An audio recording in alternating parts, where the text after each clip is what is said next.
শুনেছি পেঁয়াজের রস লাগালে নাকি মাথার চুল পড়া কমে। তো আমি এখানে যেমন শোনা তেমন কাজ। তো এখানে আমি পেঁয়াজ নিয়ে নিয়েছি দুটো বড় বড়, ভাবলাম তার সঙ্গে আরও কিছু ইনগ্রিডিয়েন্টস দেওয়া যাক। তো নিয়ে নিয়েছি অ্যালোভেরা একটা পাতা আর ডিম আর টক দই। তো বড় বড় দুটো পেঁয়াজ নিয়ে নিয়েছি এখানে। নিয়ে যেমন শোনা তেমন কাজ, সঙ্গে সঙ্গে কোমর বেঁধে কাজে লেগে পড়লাম। একটা গ্রেটারের সাহায্যে দুটো পেঁয়াজকে আমি ভালো করে ঘষে নিয়েছি পেঁয়াজের রস বের করব বলে। তো এখানে গ্রেটারে আমি ভালো করে ঘষে নিচ্ছি, ঘষে নিয়ে তারপরে পেঁয়াজের আমি রস বের করব।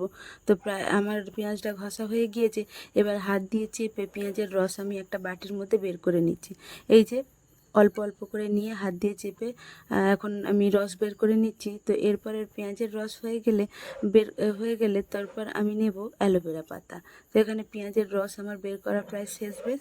এবারে আমি নেব অ্যালোভেরা পাতা। তো অ্যালোভেরা পাতা আমি এখন নিয়ে ছুরি দিয়ে ভালো করে কেটে নিচ্ছি। এই যে ছুরি দিয়ে আমি এখন কেটে নিচ্ছি। তো ছুরি দিয়ে কাটা হয়ে যাওয়ার পর আমি এটা একটু ধুয়ে নেবো, কারণ অ্যালোভেরার একটা আঠা থাকে। তো তার জন্য একটু জল দিয়ে অ্যালোভেরাটাকে ভালো করে ধুয়ে নিলাম। তো এবার অ্যালোভেরাটা আমি গ্রেটারে ভালো করে ঘষে অ্যালোভেরার রসটা বের করে নেবো, অ্যালোভেরা পাতার রসটা। তারপরে এটা ছাঁকনির সাহায্যে আমি ছেঁকে নেবো। তো অ্যালোভেরার পাতাটা আমার ঘষে রস বের করা হয়ে গিয়েছে।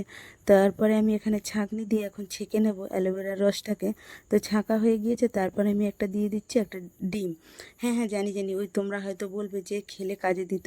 খেলে তো কাজে দেয় জানি, সবসময় তো খাওয়াই হয়। তারপরে ভাবলাম এখন একটু লাগিয়েই দেখা যাক মাথায় কিছু ফল পাওয়া যায় কি।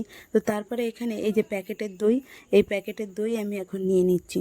তো প্যাকেট থেকে আমি কিছুটা দই বের করে নিলাম বাটির মধ্যে। আর দই বের করতে ওই যে একটু অভ্যেস চেখে দেখা, তো দই বের করা হয়ে গিয়েছে। এবার আমি একটু দেখেও নিলাম দইটা কেমন। তো দইটা বেশ ভালো এখানে। তো তারপর আমি এই ডিম, দই, অ্যালোভেরা আর পেঁয়াজের রসটা ভালো করে মিশিয়ে নিচ্ছি। তো তারপরে এতে দিয়ে দেবো একটু নারকেল তেল। আমার কাছে খাঁটি নারকেল তেল ছিল, তো আমি এখন খাঁটি নারকেল তেলটাই দিচ্ছি। যদি খাঁটি নারকেল তেল নাও থাকে দোকানের তেলও দেওয়া যায়, তাতেও কোনো অসুবিধা নেই। তো সব কিছু এখানে আমি ভালোভাবে মিশিয়ে নিচ্ছি। মিশিয়ে তারপর আমি একটা চুলে লাগাবো। তো আমি এখানে চুলটা ভালো করে ছেনে নিয়েছি। এখন অল্প অল্প করে চুলের গোড়াগুলোতে আগে লাগিয়ে নেবো, তারপর যদি বেশি হয় তারপর পুরো চুলটায় লাগাবো। তো চুলের গোড়াগুলোতে এখন আমি ভালো করে লাগিয়ে নিচ্ছি, যাতে কোথাও বাদ না যায়। তারপরে এখানে এই যে আমার লাগানো হয়ে গিয়েছে পুরো চুলটায় ভালো করে। এবারে আমি চুলটাকে গুটিয়ে ক্লিপের সাহায্যে আটকে রাখবো। তারপরে যে শ্যাম্পু ব্যবহার করে সেই শ্যাম্পু দিয়ে 1 ঘন্টা রাখার পর শ্যাম্পু দিয়ে ধুয়ে নিলেই হয়ে যাবে।